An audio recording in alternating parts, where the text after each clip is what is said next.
سلامونه او هرکلی. تر بیا ښه وخت. خدای په امان. البته صبر وکړئ. دا د نن ورځې درس دی چې په الماني ژبه کې څه ډول او په څو ډوله سره ستړمشي وکړو او یا له چا سره مخه ښه وکړو. دا په ورځني ژوند کې خورا اړینې او مهمې جملې دي. زده یې کړئ او له خپلو ملګرو او همکارانو سره په اسانۍ سره ښه راغلاست او خدای پاماني وکړئ.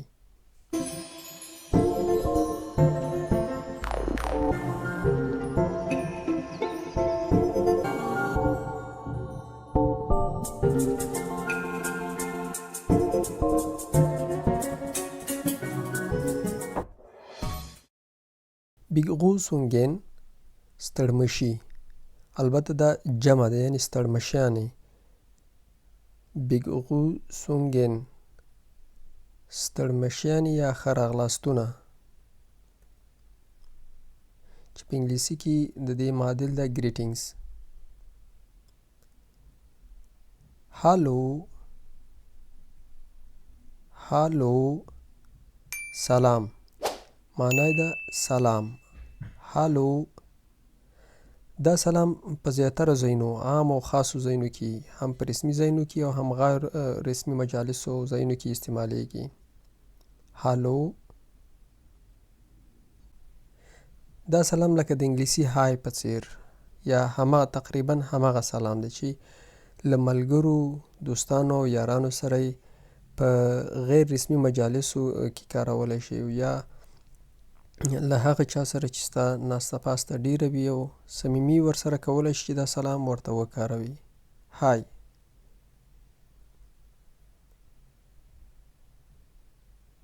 های. دا سلام هم لکه د تیر په څیر باندې له ملګرو، دوستانو او یارانو ټولګیوالو سره کارولی شي یا له هغه چا سره چې ستا ملګرتیا ډیره وي او نه غواړي ډیر رسمي او تشریفاتي ژوند ورسره ولري، کولی شي چې د سلام په ځای ورسره دا ډول سلام وکاروي.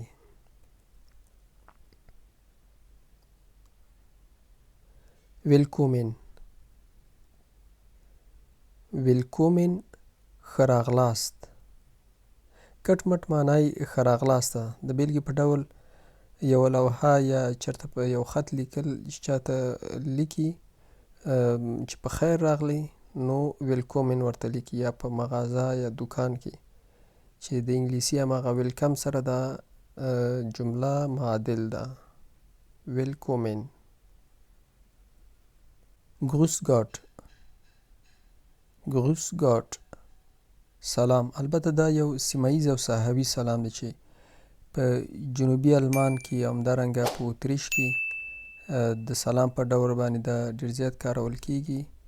لکه څنګه چې د آلمان په زیاتره برخو کې هالو کارول کیږي، په جنوبي آلمان او همدارنګه په اتریش کې بیا دا ډول جمله ډیره کارول کیږي چې اصلا دا داسې یو دعایه غوندې سلام دی، یعنی یو دیني اړخ او دیني جنبه لري چې معنی ده لکه د بیلګې په ډول د خدای پیرزوینې دې په تا وي، لکه داسې یو معنا لري، یعنی یو دعایي سلام دی دا. گروس ګاټ. گروس ګاټ. سیوس. سیوس. دا هم د سلام یعنی د ښه راغلاست په وخت کې کارول کیږي او هم د خدای پامانۍ په وخت کې. که ته چا سره په بایرن ایالت کې یا په اتریش کې چا سره مخامخ کیږي، نو سیوس درته وایي، یا کله چې ته ورسره خدای پاماني کوي هم په دې وخت کې کارول کیږي، یعنی هم خدای پاماني ده او هم ښه راغلاست دی. او دا جمله چې ده په بایرن، اتریش او د جرمني په جنوب برخه کې دا ډیر زیات کارول کیږي.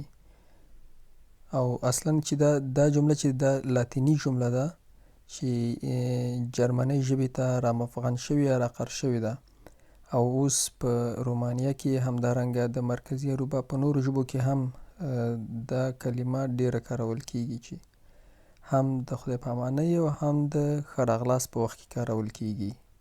سیوس. سیوس.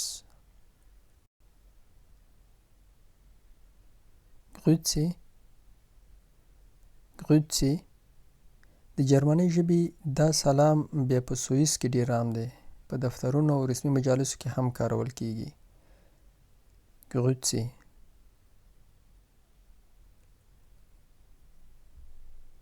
Moin. Moin. سلام. دا هم یو ساحوي یا یو سیمه‌ییز یا لوکل سلام دی چې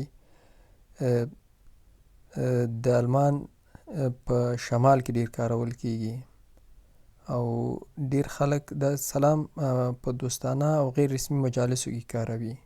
څوک موین وایي او څوک موین موین 2 ځل یا 3 ځل وایي. موین موین معنی دا سلام چې دا هم غیر رسمي او د آلمان یا د جرمني په شمال کې ډېر کارول کیږي. Guten Morgen.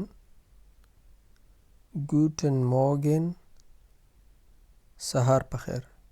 دا د روغبړ یوه ډېره عامه جمله ده. که تاسې په آلمان کې اوسیږئ نو ډېره زیات کارول کیږي او ممکن هره ورځ یې واورئ. Guten Morgen. سهار په خیر. خو زیاتره وخت دا ګوټن ته خلک حسبوي او لنډوي فقط وایي موګن موګن یا مورګن چې دا د سهار له 5 څخه د ورځې تر 11 بجو پورې کارول کیږي. ګوټن موګن. ګوټن موګن. سهار په خیر. ګوټن ټاګ. Guten Tag. ورځ په خیر. دا د روغبړ یو بله مهمه جمله ده چې د ورځې په اوږدو کې چې د 11 بجو نه د ماښام تقریبا داسې ووایي چې 14-18 بجو پورې یعنې 6 بجو پورې زموږ ستاسو په 12 ساعته ساعت کې یعنې تر 6 بجو خواوشا دغه جمله کارولی شو. خو دا بیا هوا او موسم پورې فرق لري ځکه په ژمي کې ورځې لنډې وي نو چون تیاره زر راځي نو دلته ساعت ډېر مهم نه دی چې حتما باید ته تر هماغو 6 بجو انتظار وکړې او بیا ګوټن ټاګ ووایې. ګوټن ټاګ یعنې ورځ په خیر چې دا یعنې کله چې سهار تیر شي تر ماښامه پورې دغه جمله استعمالیږي چې په رسمي مجالسو کې همدارنګه د ملګرو سره دوستانو سره په هر ځای کې کارول کیږي. ګوټن ټاګ.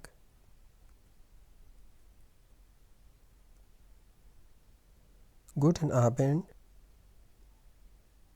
ګوټن آبند. ماښام په خیر. د روغبړ یا د سلام دغه ډول د ماښام له 6 بجو یا له 18 بجو څخه تر 22 بجو یا 10 بجو پورې زیات کارول کیږي او خلک یې کاروي چې معنی دا ماښام په خیر. ګوټن آبند. مالزایت. مالزایت. ښه اشتیا ولرئ.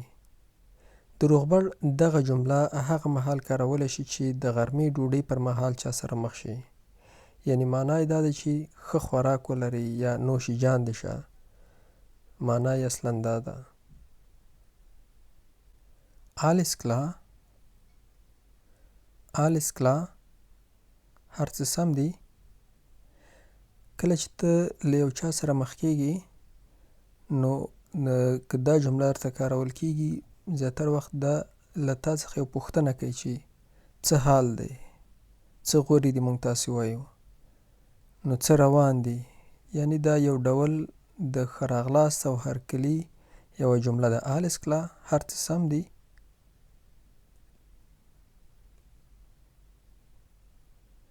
Wie geht es Ihnen?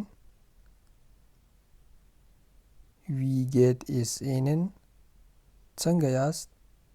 دا هم د روغبړ او ښه راغلاست یوه جمله ده چې د چا څخه د صحت په اړه باندې پوښتنه کوي چې او البته دا رسمي مجالسو کارول کیږي. Wie geht es Ihnen? څنګه یاست؟ Wie geht es dir? Wie geht es dir؟ څنګه یې؟ له تیر سره فرق دا دی چې هغه رسمي او د احترام او داسې تشریفاتي پوښتنه ده، خو دا چې ده دا له ملګرو دوستانو سره یا غیر مجالسو کې ویلی شي چې wie geht es dir؟ څنګه یې؟ بعضې خلک بیخي لنډوي wie geht's.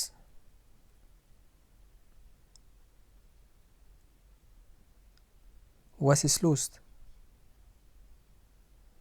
Was ist los؟ څه ستونزه ده؟ څه خبره ده؟ څه مشکل دی؟ Was ist los؟ Was ist los؟ څه خبره ده؟ زیاتره وخت چې ته له یو چا سره مخ کېږي نو د هرکلي په وخت درته دغه جمله کاروي. Was ist los؟ څه خبره ده؟ freut mich. freut mich. په لیدو دې خوښ شوم. freut mich.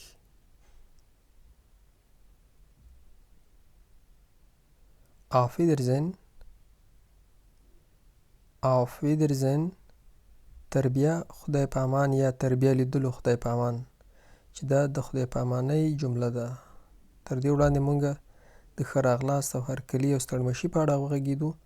اوس یو څو جملې چې هغه د خدای په امانۍ په اړه دي در سره شریکوم.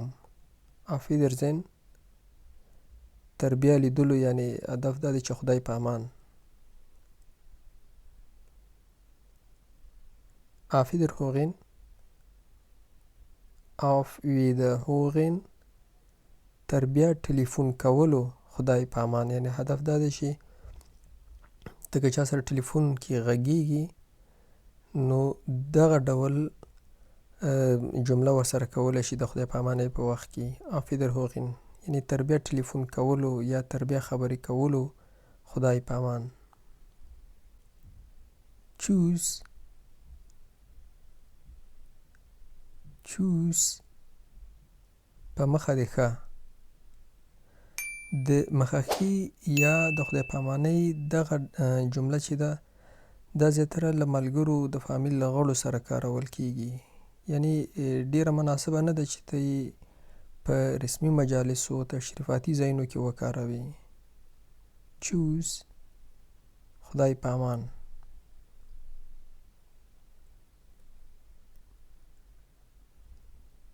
Ciao. Ciao. خدای په امان دا هم ورته معنا لري چې د مخخې په وخت کې کارول کېږي، خو دا په اصل کې د ایټالوي ژبې یوه جمله ده چې اوس په جرمني او زیاتره اروپا کې کارول کېږي او دا بڼه هم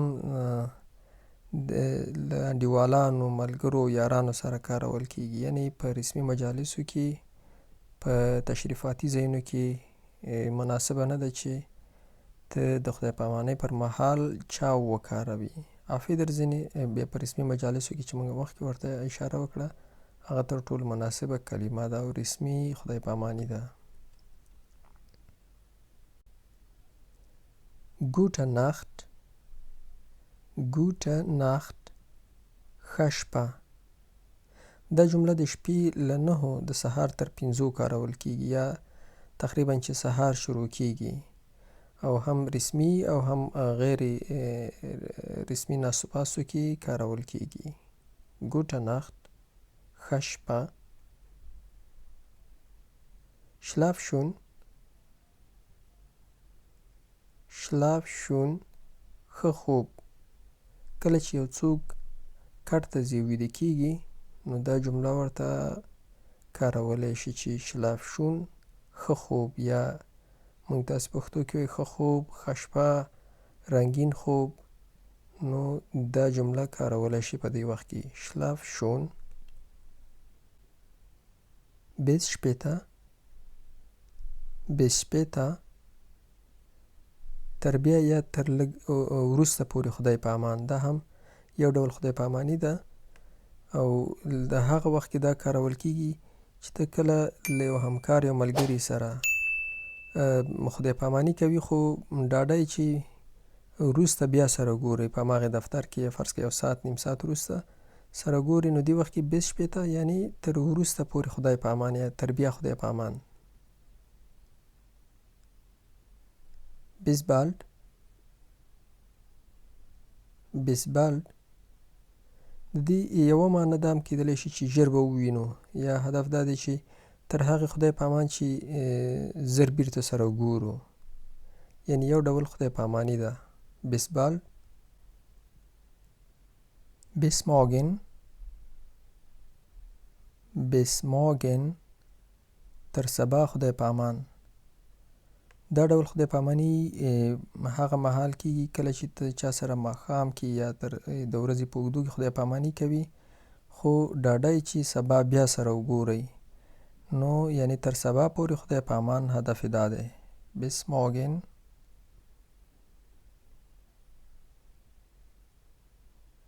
schönen Tag schönen Tag ښه ورځ ولرئ. schönen Tag ښه ورځ ولرئ. کله چې د ورځې په اوږدو کې له چا سره خدای په اماني کوي نو ضرور نه ده چې ته ورسره بیا وګورې یا وروسته ورسره ګورې یا نږدې وخت کې ورسره ګورې یعنی بیرته مطمئن نه یې چې نن به ورسره بیا وګورې نو په دې وخت کې ته ورته ویلی شي چې schönen Tag یعنی ښه ورځ ولرئ. ملګرو د نن ورځې دا درس هم پای ته رسیږي. تاسو له خپلو ملګرو دوستانو سره د خدای په امانۍ پر مهال او د ښه راغلاست پر مهال کومه جمله کاروئ کومنټ کې راته ولیکئ. تر بیا ښه وخت او ښې چارې. له هپي لایف سره له ژونده خوند واخلئ.